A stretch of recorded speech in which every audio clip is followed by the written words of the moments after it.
Cambodia এমন একটি দেশ যার নাম শুনলেই অনেকের মনে ভেসে ওঠে হাজার বছরের ইতিহাস, প্রাচীন সভ্যতা আর রহস্যঘেরা গল্প।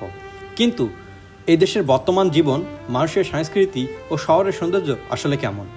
আজ আমি কুয়ালালামপুর থেকে মাত্র 1 ঘন্টার ফ্লাইটে রওনা দিচ্ছি কম্বোডিয়ার রাজধানী নমপেনের উদ্দেশ্যে। তাহলে চলুন আমার সঙ্গে শুরু করি কম্বোডিয়া ভ্রমণের প্রথম দিনের রোমাঞ্চকর যাত্রা। যাত্রা শুরু করলাম কেল সেন্ট্রাল থেকে। তো দেখতে পাচ্ছেন আমি কেলা এক্সপ্রেস দিয়ে যাচ্ছি সেই এয়ারপোর্টের উদ্দেশ্যে। মাত্র কয়েক মিনিটের মধ্যেই পৌঁছে যাব কুয়ালালামপুর ইন্টারন্যাশনাল এয়ারপোর্টে।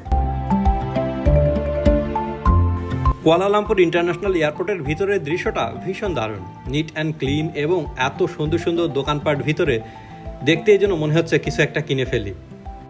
বিমানবন্দরে পৌঁছে চেক ইন, ইমিগ্রেশন আর নিরাপত্তা পরীক্ষা শেষ করে এখন বোর্ডিং গেটের সামনে। আর কিছুক্ষণের মধ্যেই উড়াল দেব কম্বোডিয়ার রাজধানী নমপেনের উদ্দেশ্যে। অবশেষে শুরু হলো আকাশ যাত্রা। বিমান উপরে উঠতেই জানালার বাইরের দৃশ্য যেন আরও সুন্দর হয়ে উঠল। সাদা মেঘের সমুদ্র, নিচে সবুজ প্রকৃতি, নদী আর ছোট্ট ছোট্ট শহর, সব মিলিয়ে অসাধারণ একটি অভিজ্ঞতা। ভ্রমণের সবচেয়ে সুন্দর মুহূর্তগুলোর একটি হলো জানালার পাশের এই দৃশ্যগুলো, যা ক্যামেরায় যতটা ধরা পড়ে বাস্তবে তার চেয়েও অনেক বেশি সুন্দর। প্লেনের ভিতর থেকে এই সুন্দর সুন্দর আইল্যান্ডগুলো দেখতেছিলাম, এক কথাই অসাধারণ।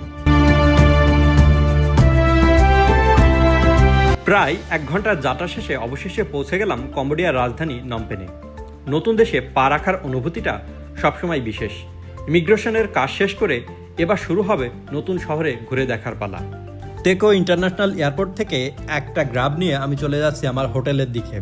তো দেখতে পাচ্ছেন কম্বোডিয়ার রাজধানী নমপেন সিটি। আজ আমার এই ভ্রমণের প্রথম দিন, তাই আজ শহরটাকে একটু কাছ থেকে দেখব, স্থানীয় পরিবেশ অনুভব করব আর আপনাদেরকে দেখাবো কম্বোডিয়ার রাজধানী নমপেনের রাতের সৌন্দর্য, প্রাণবন্ত রিভার সাইড এবং জনপ্রিয় স্ট্রিট মার্কেট। প্রথমেই আপনাদেরকে নিয়ে চলে আসলাম রিভার সাইডে। সন্ধ্যার সময় এখানকার দৃশ্য অসাধারণ, ঠান্ডা বাতাস, সুন্দর ওয়াকওয়ে এবং চারপাশের আলো পুরো পরিবেশকে আরও আকর্ষণীয় করে তোলে।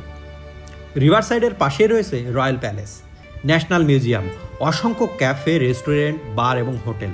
তাই দিনে যেমন দর্শনার্থীদের ভিড় থাকে, তেমনি রাতেও জায়গাটি বেশ প্রাণবন্ত থাকে। এখন ঢুকে পড়লাম নাইট মার্কেটে। এখানে স্থানীয় হস্তশিল্প, পোশাক, সোভেনিয়ার এবং নানা ধরনের স্ট্রিট ফুড পাওয়া যায়। তাই কেনাকাটা ও স্থানীয় সংস্কৃতি উপভোগ করার জন্য এটি পর্যটকদের কাছে বেশ জনপ্রিয়।